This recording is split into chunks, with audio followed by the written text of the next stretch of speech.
Hi, Julian here, and welcome to my channel. This is the beginning of a new video series I'm making about my mentorship sessions with Stephen Bauman. I'm hoping that you'll be able to get some value out of these sessions, especially if you are struggling with the same things that I am. Of course, if you're not familiar with Stephen Bauman's work, please do check him out. I'll leave some links to his socials and his Patreon in the video description. Before we jump in, there's a little bit of background on what we will be talking about in this video. So in our last meeting, we talked about starting to transition from a purely line art structural drawing to adding value to it. So this past month, I made some drawings and then I sent those over the day before, usually with some comments about what I'm struggling with, and that's pretty much it. Of course, if you have any questions or comments, you're more than welcome to leave a comment in the comment section. Without any further ado, thanks for watching, and we'll just jump right in. So you mentioned that you feel you're having some difficulty with value application. I think it might be a mental thing. There's this idea that I think you've also touched on, that some people take their work as too sacred that they don't want to experiment on things. Yeah, it's a very challenging kind of I wanted to say threshold, but it's more of a membrane that you need to like pass through in a way, like because you have this drawing and inevitably you built this work into it, and the idea of doing something to jeopardize it, it's just like, it's not in your nature. Like it's against all of our natures. It's not, you know what I mean? It's not like one person's like, everybody's like this, you know? It's the like I'm like this today, and I know I've lived these things, and I'm like, oh, maybe I shouldn't. The other side of it is, once you've experimented with like that rougher treatment and been on the other side of it, then you know like, oh, there's a result too. But until you like know there's a result, it feels like a lot more jeopardy than what it actually is. Because what's actually happening to your drawing should be transitioning from being a line drawing or linear constructed drawing into a mass drawing. That would be the most efficient passage to kind of go through in this state of transition. Now, there's a lot of different kind of versions of that, or permutations that you can take. In terms of like how to do that. I mean, you can work with really kind of mapping out the shadows such as they are in relationship to the forms. And there's certainly like some merit to that you could say, finding exactly what the shape, like the actual indicative perfect shape of shadow pattern across this form, right, as based on the structures that you've indicated or discovered here, right? Like there's merit in that, like for sure. I think that you know, for me, I feel it's a well, you know what? It's an interesting kind of side quest to do. I certainly went through a period where I was seeking to be a lot more definitive about things. Like how to define that space. What is shadow? What is light? How do I indicate that, you know, beginning to use value and kind of setting up that dichotomy between light and shadow? And one of those ideas that you can work with is that you should in fact be as in some ways maybe brisk or as crisp as possible, because then really the only deterministic factor in it working is how kind of, I guess, perfect you make it. Maybe that's not quite the right terminology, but I think that's the manifest expression of that activity, right? Like if you start mapping this out in this way, what you're saying is like, I'm not going to rely on anything that involves like kind of showing, you know, form or roundness or volume exactly. I'm literally looking at a schematic, like a blueprint of light and shadow. A lot of cool value to be discovered inside of that, no doubt. But at the same time, I feel it's a little bit, maybe, is it a little bit going across the river to get a drink of water? Or alternatively, you could say that maybe it is a very non-result oriented R&D experience. You're just going through to see what is it like to map out a shadow. One of the things that I kind of suggest, you will make more efficiency in your transition if you're just more direct about what you're actually doing. By that I mean, you're converting this from a really well conceptualized structural drawing into one that deals in masses of values. Masses of values can be problematic because they're time consuming to develop, especially if done in stages, and they can be somewhat challenging to control.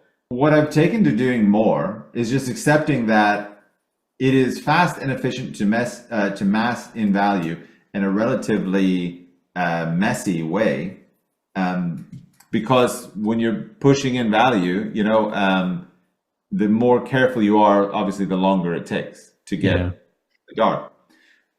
So you do have the option to actually just get quite dark and treat it as a drawing more than a schematic. And then when you let those chips kind of fall as they may, you go through a process of sort of rediscovering and redefining the structures that you initially established. It seems like you're taking a step backward to take one, or 2 steps back to take 1 step forward. In fact, you're taking 2 steps back to take 10 steps forward. That's what's actually happening. Does that make sense? Yeah. It's a little bit more crystal clear in actual demonstration, which is why I'm kind of doing a faux version of it here on the drawing. But by roughly kind of massing all this in, I've taken the values of the drawing to a space where they're at, like, I don't know, like almost a finish line in a way.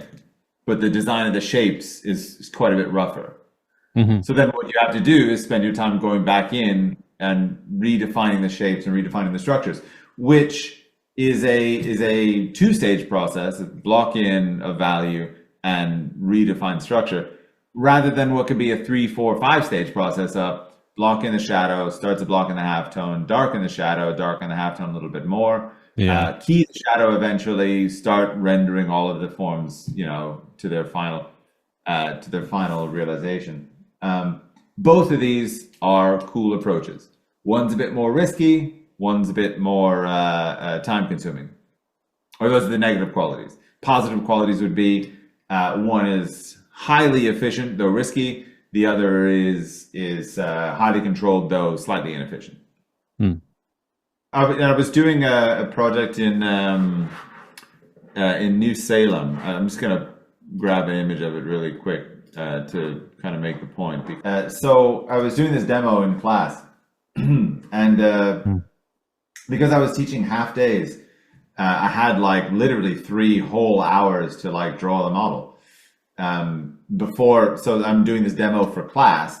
So before the next day, I had like 3 whole hours to draw, which I never have teaching workshops. So it was actually way too much time. And what I realized is that there was a point at which my block-in had so much information that I would have to destroy some information to efficiently get my values in. Meaning I would have to take 3 steps back instead of 2. So I guess what I'm saying is, like, when you're looking at that block-in stage, right, you want to have just enough information to help you be as sure as possible about the structure of it, but not so much that it gets in the way of the very intense sort of, rough block-in of values that you're going to have to do to efficiently move the drawing forward. So it establishes basically a threshold for, like, what is actually the effective version of your block-in. Are you creating, in a way, so much information that the information you're putting in creates a kind of obstacle to the actual progress of the drawing by making it like a little bit too difficult to work around, So the careful shadow mapping that I'm referring to here, fascinating, interesting approach. You garner something from that for sure. Understanding the efficiency of a rough mass in a drawing that in fact is, and again, it will look this way, you will destroy parts of your drawing to do this, and you will need to recollect the order that you established, but you'll gain like a time warp of advancement in the value development of the drawing.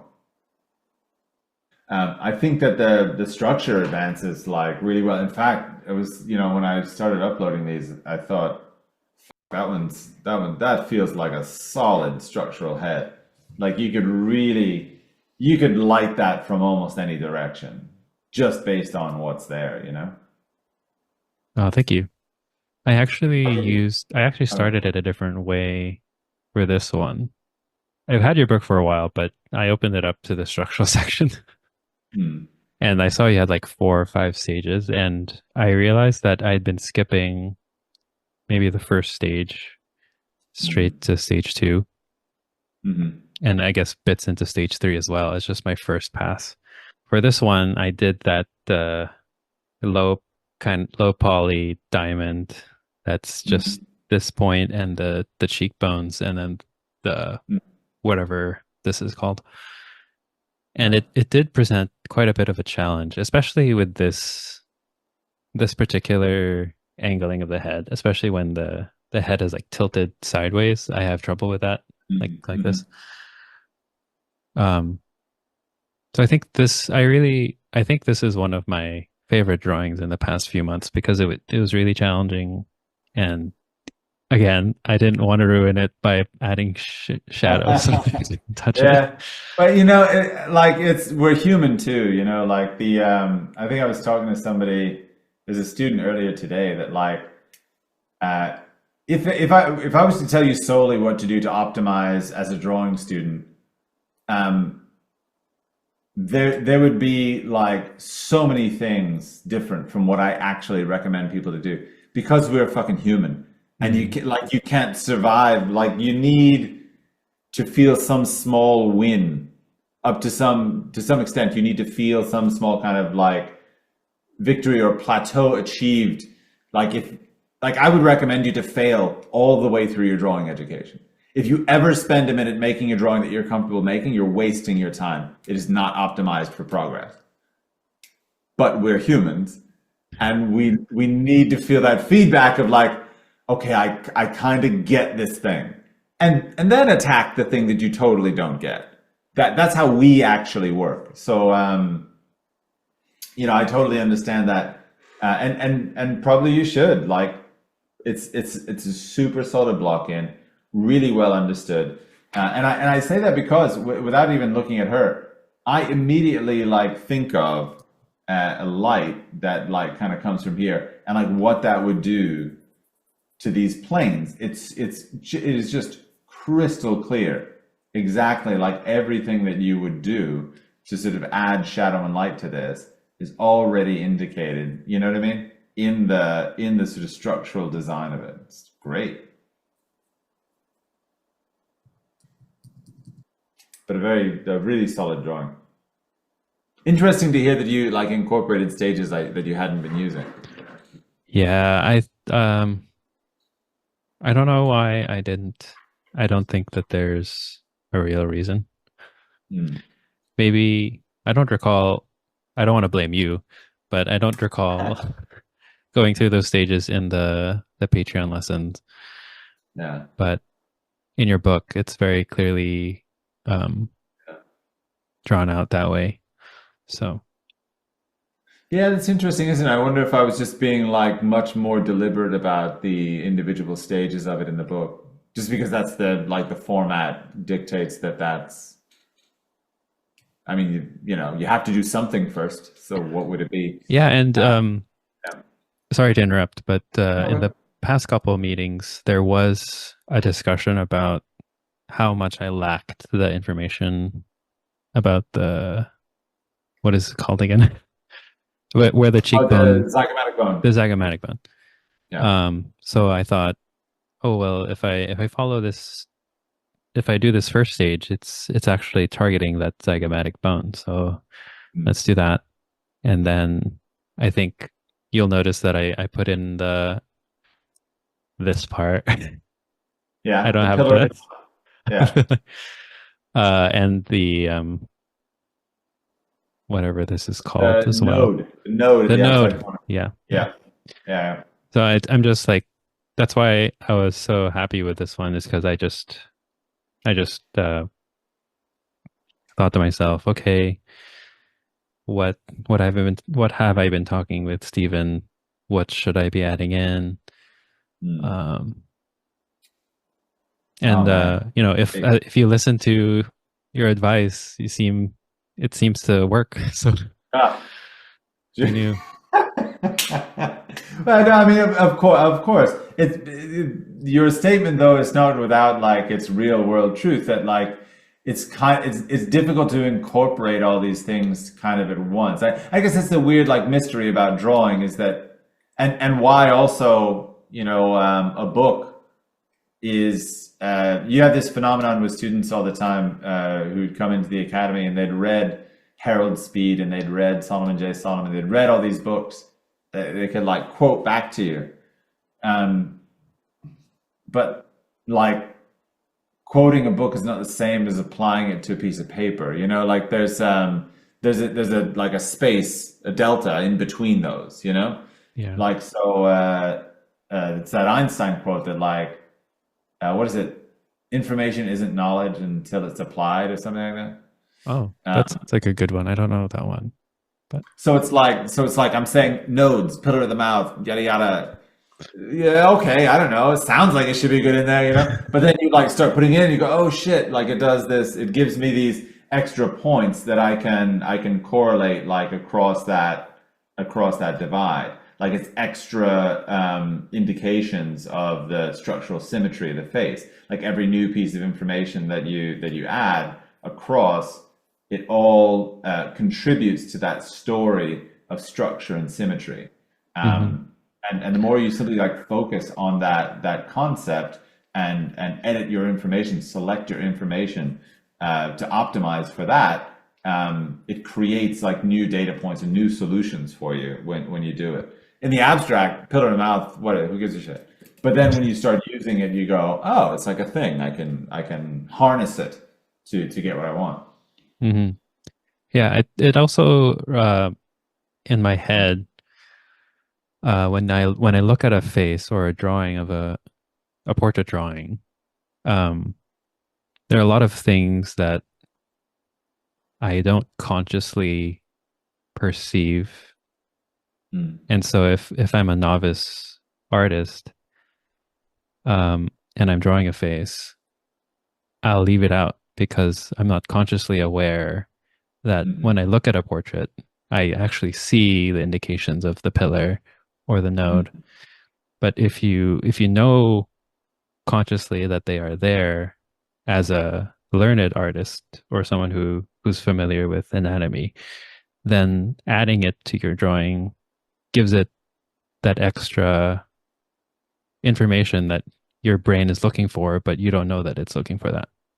Does that yeah, make sense? yeah. It's a great way to put it. Like I always used to look at Dan Thompson's drawings like that. That they were like filled with these very rich tapestries of like information, and and I just marveled at them because I thought they were like very beautiful. And then I would look at my subjects and I wouldn't extract that. And it's really just like because he knew to look for the thing, he was able to see it. And I was just able to marvel at his ability to see it. I couldn't see it myself. But what's the next set of drawings are finding a way to transition in between this and uh, and eventually like you should also develop maybe like a target. I guess you're probably using the target in my book as a place to try to end up in these structural drawings. Oh yeah. But maybe, yeah, because I do have one example where you use the more careful, the value development approach, but I'm not Mm, sure if I have one transitioning from a structural drawing to a mass drawing. yeah, But yeah. I don't know if I've really honestly developed one of those to in that way. Or I mean, I've done it for myself. I don't know that I've done it as a demo. hmm, new ideas for demos. Yeah, I got a lot of work to do.